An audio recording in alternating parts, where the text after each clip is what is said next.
ഇനി നമുക്ക് ചക്കയുടെ ഉണ്ടാക്കണം എങ്ങനെയാണെന്ന് നോക്കാം കേട്ടോ. ഇത് നന്നായിട്ട് പഴുത്ത ചക്ക വേവിച്ച് വെച്ചേക്കുന്നതാണ്. അതിൽ ചേർക്കാനുള്ള തേങ്ങാക്കൊത്ത്, എടനയില, ജീരകവും ഏലക്കായും പൊടിച്ചത്, പിന്നെ ശർക്കര, ഇതെല്ലാം കൂടെ ചേർത്ത് നന്നായിട്ട് മിക്സ് ചെയ്തെടുക്കണം.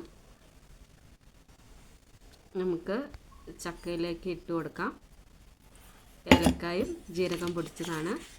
ഇനി നമുക്ക് തേങ്ങാക്കൊത്ത് ചേർത്ത് കൊടുക്കാം. ഇനി നമുക്കതിനകത്തേക്ക് ശർക്കര ചിരണ്ടി വെച്ചത് ചേർത്ത് കൊടുക്കാം. ശർക്കര പാനി ഒഴിച്ചാലും കുഴപ്പമില്ല, ഞാൻ ശർക്കര തന്നെ അരിഞ്ഞിട്ടതാണ്. നമുക്കതിനകത്തേക്ക് പൊടി ഇട്ടിട്ട് നന്നായിട്ട് കുഴച്ചെടുക്കാം. സ്പൂണ് വെച്ച് മിക്സ് ചെയ്താൽ അത് മിക്സ് ആവത്തില്ല കേട്ടോ. ശരിക്കും കൈ കൊണ്ട് തന്നെ മിക്സ് ചെയ്യണം. ഇത് നന്നായിട്ട് മിക്സ് ചെയ്ത് വെച്ചേക്കണതാണ്.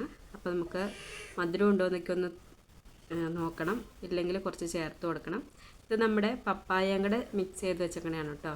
ഒന്നിൽ ചക്കപ്പഴവും ഒന്നിൽ പപ്പായയും പഴുത്ത പപ്പായയും കൂടെ ചേർത്ത് മിക്സ് ചെയ്താണ് കേട്ടോ. 2 അടയ്ക്കുള്ള മാവാണിത്.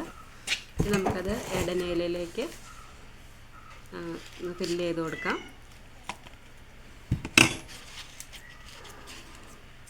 സമയത്ത് ഇഡ്ഡലിപ്പാത്രം അടുപ്പത്ത് വെച്ചിട്ടുണ്ട്. അപ്പോൾ ആവി തന്നെ ഇഡ്ഡലിപ്പാത്രത്തിലേക്ക് വേണം ഇത് ഓരോന്ന് എടുത്ത് വെച്ച്.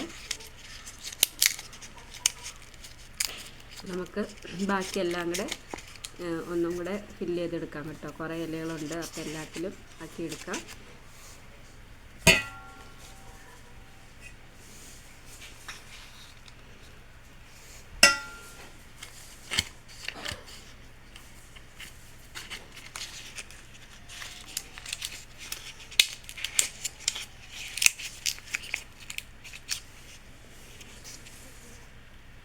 അപ്പം ഇത്രയും ചക്കയുടെ ഉണ്ട് കേട്ടോ. ഇത്ര നമുക്ക് ഇത് ചക്കയുടെ ഇലയാണ്, ചക്കയുടെയാണ്. മറ്റേത് മത്തങ്ങയുടെ ഇല ഫില്ല് ചെയ്തിട്ടില്ല കേട്ടോ. അതും കൂടെ നമുക്ക് ഫില്ല് ചെയ്തിട്ട് അടുപ്പത്തേക്ക് വയ്ക്കാം. ഇഡ്ഡലി പാത്രത്തിൽ നന്നായിട്ട് ആവിയൊക്കെ വന്ന് തുടങ്ങി. അപ്പോൾ നമ്മുടെ ചക്കയുടെ ഏറെക്കുറെ റെഡി ആയിട്ടുണ്ട് കേട്ടോ. ഒരു അരമണിക്കൂറിലൊക്കെ വേണ്ടി വരുമായിരിക്കും. സിമ്മിലിട്ടിട്ട് നന്നായിട്ട് മൂടി വെച്ചിട്ട് വേണം വേവിക്കാൻ. ഇതിൽ പ്ലാവിലയിൽ പൊതിഞ്ഞേക്കുന്നത് മറ്റേ പപ്പായയുടെ അടയാണ് കേട്ടോ. അപ്പോൾ നമ്മുടെ ചക്കയുടെ ഒക്കെ വെന്തൊക്കെ ഉണ്ട്. നമുക്ക് വെന്തോന്ന് നോക്കാം. ഇത് ചക്കയുടെയാണ്, ഇത് പപ്പായയുടെ അട.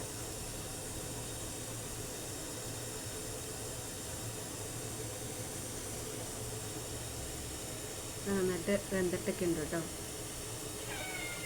നമുക്കൊന്ന് പൊളിച്ച് നോക്കാം.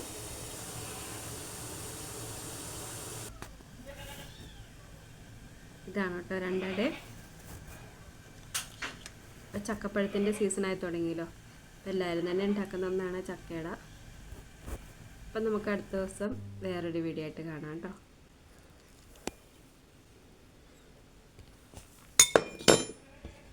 അപ്പോൾ നമ്മുടെ ചാനൽ ആദ്യമായിട്ട് കാണുന്നവരൊക്കെയാണെങ്കിൽ വീഡിയോസൊക്കെ ഇഷ്ടപ്പെടുകയാണെങ്കിൽ ചാനലൊന്ന് സബ്സ്ക്രൈബ് ചെയ്ത് സപ്പോർട്ട് ചെയ്യണേ.